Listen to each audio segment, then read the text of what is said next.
not going to plan this morning. Is probably not designed for pedestrians. We always felt Intermarché was the Sainsbury's of the supermarkets. That's just mistaken my foot for tree roots. Tree roots. Kind of offensive. Oh no, look, there they are. Look, can you see them? Been a lot of fun milking their internet. It was a really dangerous walk here. I highly recommend you drive. Hello, Oh, dear. my favourite customer. Oh, sorry, I meant to punch you. I'll do that. He wants me to perform an act I'm not sure I'm capable of doing. Yeah, okay. Hi, I'm Daz and she's Bee, and we're on a 12-week road trip round France with our boys and our greyhound Sammy. Join us as we explore the history, beauty and fun we can squeeze in while getting to grips with the challenges of working and home educating on the road as a family in France, living a life less ordinary as we escape in the motorhome.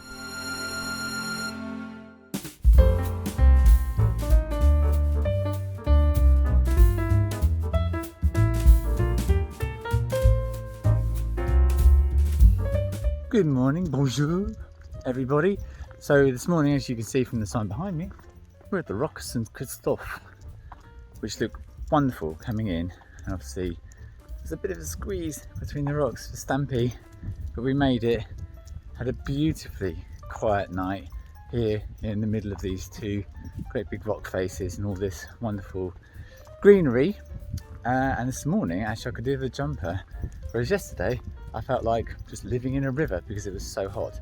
So wonderful contrast. We're just out on a little walk with Sammy this morning before I settle down for work, and he's picked the high road. So we're heading over to what could be a beautiful viewpoint. I shall show you in a second. Wowee, okay. This is just beautiful. You might be able to hear the little babbling brook there is down the bottom there.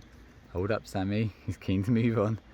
There's a beautiful river, I think, just down there that passes the rocks.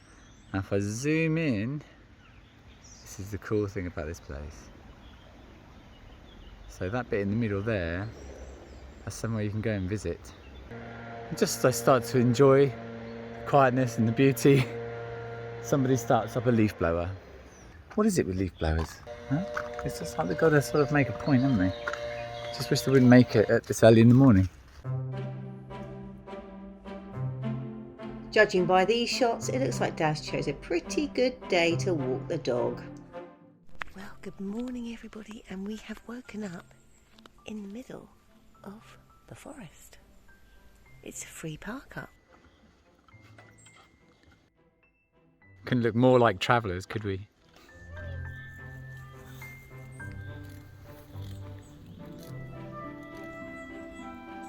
It's nice big fat dragonfly flying past.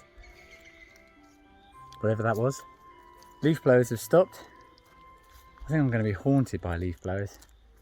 The sun's just come out, but we've had to put all of the washing that we had out away because, unfortunately, although I had signal on the walk with Sammy up on the hill, there is zero signal here.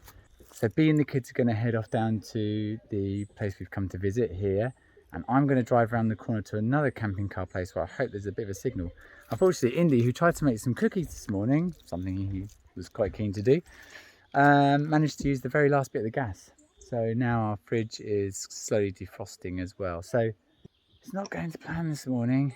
I think I'm going to have to take a break and go and get some gas while they're in the museum and hopefully catch up on some work later. Yes, that almost sounds like a plan. Time to go. We're about to go into Roque St Christophe, is that what it's called? Roque St Christophe or St Kristoff Rock, which is where there is some ancient troglodyte housing. Now I'm totally up for the challenge of walking the boys from this museum experience down to the next place that we're going to give a try to today. Daz reckons it's about half an hour walk, which they are more than capable of doing. But I have to say, this has been one of my favourite park ups that we've had so far. But what's nice about this one is that we're in the forest. We weren't disturbed by any vehicles, any farm machinery, any shouting, any music. And that tends to be the case with a lot of these motorhome park ups, is that there's always something that wakes you up fairly early in the morning. And all we had outside today was birdsong. It's really, really glorious. So off Daz goes in search of some sort of signal and some gas now that we've caned it with making pancakes and cookies. And we're off to go and explore some ancient dwellings. You can stay for free in your motorhome overnight at Roque St Christophe, but bear in mind there are no facilities, there's no wastewater, there's no water, there is no internet signal. So if you want a truly off-grid experience, you can stay there overnight. But remember, it is absolutely free. There is a snack bar and toilets just outside the museum, but I don't think they're open in the evenings, so you need to make sure you've got your own toilet facilities. So apparently people have lived here for 55,000 years. It's 1 kilometre long. It's apparently a ridiculous amount of metres high, and there's 5 levels. It experienced its golden age in the Middle Ages. What we're hearing here is that it was one of the first ancient blocks of flats. That's fascinating. An ancient block of flats. Let's go and experience this.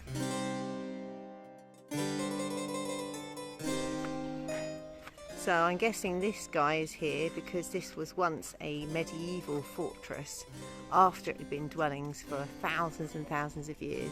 It's hard to believe that all of this rock has been eroded over time for over thousands and thousands and thousands of years by water and by ice to form these natural cavities and dwellings. If you look up, boys, you can see some more models. But these little ropes on the ledges, those little rings, those are for holding animals, keeping animals tied up. This is clean the lens. Hello. So, right, I've just driven 15 minutes north of the rock where I've left Bee and the kids to the closest thing I could find, the Intermarché. Now, historically, we always felt Intermarché was the Sainsbury's of the supermarket, so a little bit pricey. Let's go and see how much camping gas costs here. Just got to remember my French. It's like, avez-vous une recharge? Like a recharge pour le camping gas, pour le camping car. Well, at a rough guess, I think that gas has lasted about another 10 days. So it's about €3 a day in gas. I'm kind of regretting that hour and 15 minutes I was making pancakes. Most expensive pancakes in the world. Anyway, avez-vous une recharge for camping gas? Avez-vous une recharge for camping gas? Not camping gas, camping gas. This is the slaughter area from the medieval times. This is where you chop up your animals, and that's where you keep them tied in. This area here for the blood and the entrails of the animal. And then there's the sink for washing up. The neatness of this safe is just unbelievable. I mean, I know this is limestone and fairly soft and easy to break. From the 12th century, it would have had that kind of door.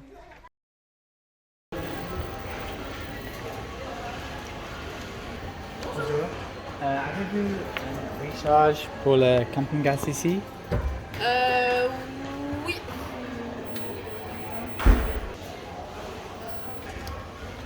Celle-là, elle est pleine, hein? Fini. Mélissa, viens voir.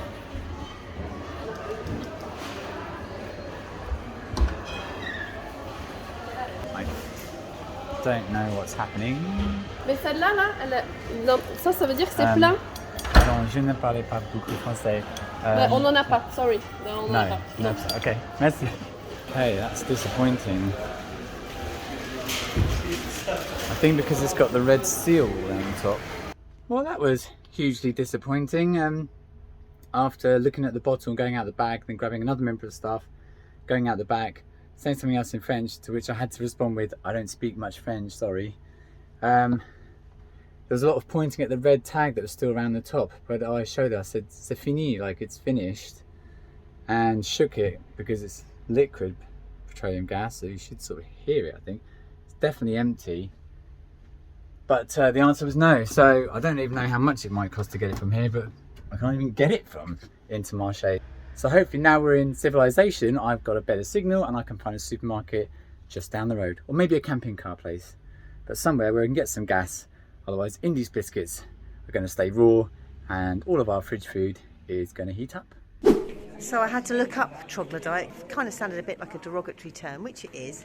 It's the second definition on Google suggested it's someone who's ignorant and old-fashioned. It actually does mean a cave dweller, so that's why it's called a troglodyte city. And the city I'm standing in here now is the largest city in Europe.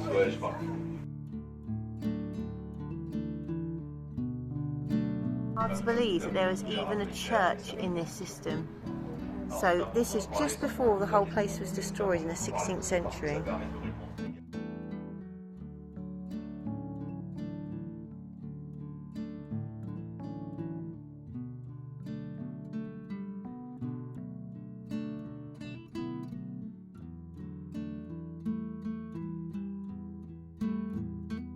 So we had to look for some Easter eggs so that we could show that this was a church. Here we find a cross and another cross. And what else do we have to look for? The tombs. Oh no, look, there they are. Look, can you see them? So these are tombs. This is where they would have buried some of their dead. Not many of their dead though. Seems really odd to have just these 6 tombs right by the church and no others. They even had medieval scaffolding. Well, Intermarché might not have had any camping gas, but it's been a lot of fun milking their internet and their free Wi-Fi for the last 3 or 4 hours. Just going to pop into the bio shop next door to get some vegan wieners. And here's an example of quarrying the limestone.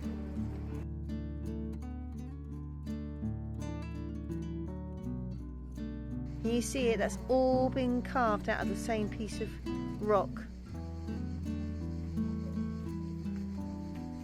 I'm just looking at this, I'm just thinking how that looks actually quite cosy. I could quite happily live here.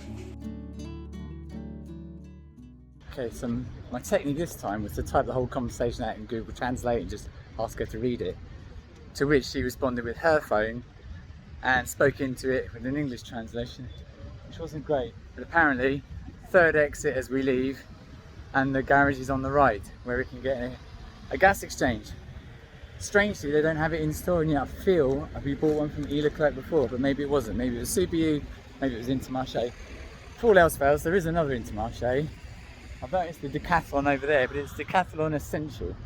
So I doubt it's got their full camping range in there. But I did read you can get camping gas from those guys too. So, have you ever embarked upon something knowing full well you probably shouldn't be embarking upon something? That's what we're embarking upon now. How many times can I say embarking in a sentence? So, we're walking to the next destination. Reason being is Daz has gone off to do some work. We've had a morning at the Roque St Christophe, and it's a 3-kilometre walk to Prehisto Park, which should keep us busy. However, the walk to Prehisto Park is probably not designed for pedestrians. In fact, it's been designed by a river, and they've somehow managed to get motorhomes and cars around. Or you're looking at it thinking, this is dangerous. Right, boys, don't turn that corner. Okay, feels slightly safer now. We've got a slightly wider road, but I've got a feeling we've got another one of those gorgy caverns where it all gets a little bit more narrow. I wish I wasn't walking this with my children. And when we got to Prehisto Park, we sat in the cafe and had copious amounts of fizzy drink, cake, and played some cards to chill out for at least half an hour before we explored. So we're at Prehisto Park. It was a really dangerous walk here. I highly recommend you drive from one place to the other. We only had to walk because we didn't have any other mode of transport, but it was a little bit dangerous. Anyway, we're at Prehisto Park now. We celebrated getting there alive by having a drink and sitting down and playing Happy Families, which is the boys' game of choice this holiday. So Prehisto Park cost about €22 for the 4 of us to get in, which is slightly pricey for what it is, but actually it's in the shade. The boys are learning something. We're reading all about prehistoric and Neanderthal man. There's some great models. It's quite atmospheric, and there's also information about all of the different trees that they've got planted here and the medicinal properties of the trees that we've got here too. So it's a really good learning experience for a nice hour and a half, I would say. They would constantly be patching it up to make it sure it was waterproof.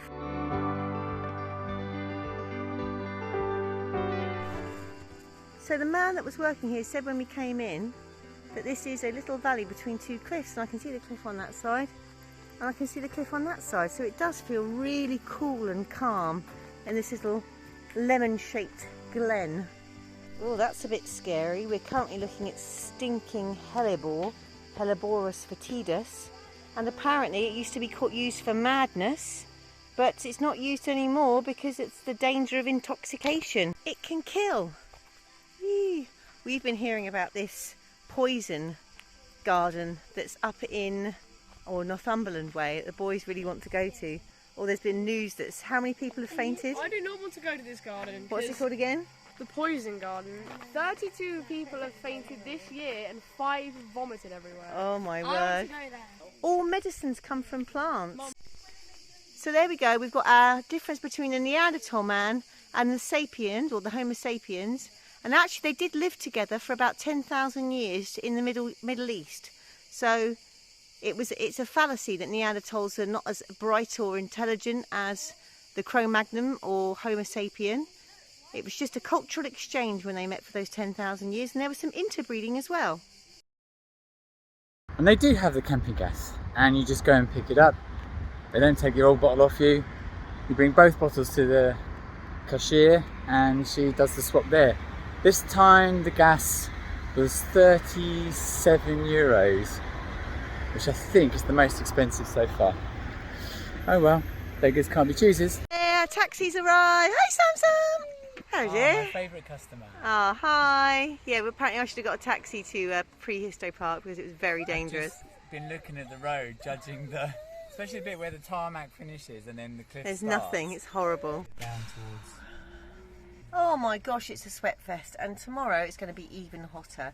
So today we have tackled the Roque St Christophe, and we've also done a walk from that location all the way to Prehisto Park, and we managed not to die on the dangerous roads, and I now owe my children sweets. We are currently in Sarlat. I've had about an hour of absolute, what's the word I want to use? Catatonia? That might not be the right word. I just could not move. I felt like it was just such a busy day. I don't know what it is, but I feel like my glands are up again. What? I need a quieter day, I think, tomorrow. We're in Sarlat, but it's going to be another hot one. So the idea of sitting in the motorhome and doing a quiet day of home ed doesn't fill me with joy either. I know we've got to do something. Walking into Sarlat will be lovely, but I know it's going to be hot as well. We're not near, I don't think, any bodies of water. I know we're not far from the Dordogne, but yeah, I need to cook some pasta. We all need to chill out, and Sammy needs a walk. Times like this, I just feel like I just need to tag team one more adult that isn't part of this crazy journey, just to help. Because I've got nothing left, and I don't think Dad has either. And besides, I don't identify as an adult. What are you then? I'm still... a scrawny teenager. Yeah. In there. Yeah. So we managed to pick up some gas. That's a good thing. Managed to do another good home ed day in the Dordogne. So it's been a succession of good home ed days. I think I've broken the children after that walk today, and probably broken myself. So we just need to calm it down a little bit, and certainly put the brakes on just for 24 hours. But we're about to find out whether this air that we found is any good. We're looking directly on a busy road and looking at all of the central Sarlat motorhome airs. They all seem to be 3 stars and below. Yeah, they're not very popular. Lots of people complaining about noise and stuff. But to be honest, there's a whole row of houses on the other side of the road, and they live here permanently like that. Fair enough, they've probably got double glazing. And we've been sleeping with the windows half open because of the heat. So maybe... Oh, sorry, I meant to punch you. Or did I? So maybe we need to try and cool the van down, and just as we go to bed, maybe pull all the windows in properly. Mm-hmm. Thought of that's not very nice, is it? Oh gosh, no. And then wake up in the morning cooked. Yeah, and about 50 metres in that direction is a massive cemetery with some very interesting... Oh, that's handy. Just in case any of us do actually pop our clogs this evening, huge cemetery to the right of us, and some really interesting, almost like greenhouses on some of the graves. So yeah, it's interesting, those cultural differences, huh? Right, time for pasta again. Well, the local supermarché was completely free and much better than the other Sarlat airs, which were extremely expensive and not very nice. That's just mistaken my foot for tree roots. Tree roots. It's kind of offensive, but I can see the similarity. We've just used our jeton that's been sat there for at least 4 departments of France and unused. It's going to become like a piece of memorabilia. Yeah, how we never succeeded in the relay service. However, we're back in the most awful park up we've seen so far. It's essentially a tarmac sloping car park. The one we were in last night when we first arrived. Turned out it was €15 to stay the night either here or just across the street in a similar sort of park up. It's because it's Sarlat. Doesn't include electricity and doesn't include water. You have to pay for both, which you buy tokens with. And even electricity, I think it's limited to an hour or half an hour just to recharge batteries.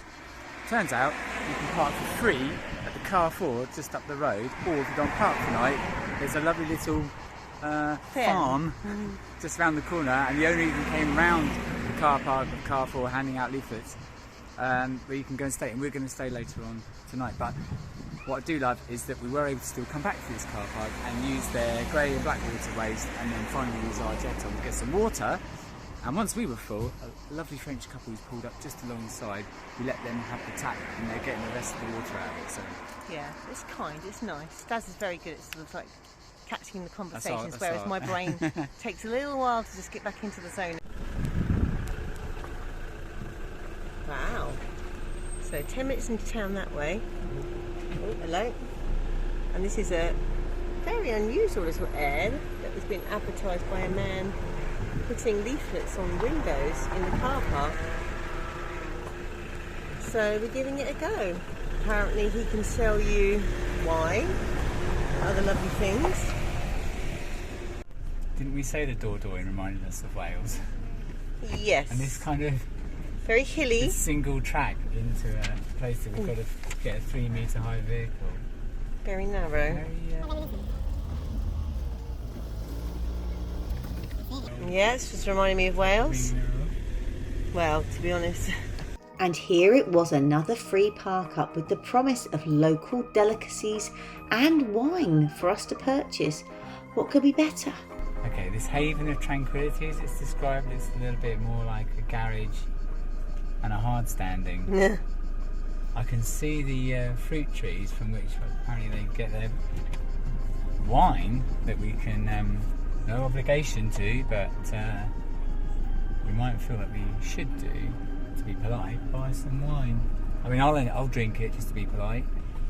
Well, let's hope. I'm all for some walnut wine if it makes you feel better. So yeah, he was quite nice. I've lost all my confidence with my French since attempting to speak to hospitals, so good old Daz has taken charge. And managing to cobble together some sentences like, we need solar power, can we have the sun? Yeah. He just wants me to perform an act. With Stampy. He wants me to perform an act I'm not sure I'm capable of doing. Yeah, okay. We've got to wait until sundown for that. And I need some of his peach wine. Yeah. I need 6 bottles. So we settled into what was essentially a couple's front garden and left the 13-year-old to sulk as we went to explore Dordogne's beautiful jewel, Sarlat-le-Caneda. We were pondering why it was so hot at 6 p.m, and apparently the hottest part of the day is actually around 3 p.m, as heat from the sun continues to build up after noon, and when there's more heat arriving at Earth than leaving. However, this all depends on weather systems with cool air, as they can make the hottest part of the day earlier. And after that, science fans, it's time for us to say goodbye. And of course, it's about that time that we ask you to hit that subscribe button if you can. It helps us out enormously. And if you ding that bell, you'll also get notifications as to when we are uploading. But what's coming up next week, I hear you cry? Decisions. Well, we've just arrived at our free, highly recommended site. Sadly, it's closed.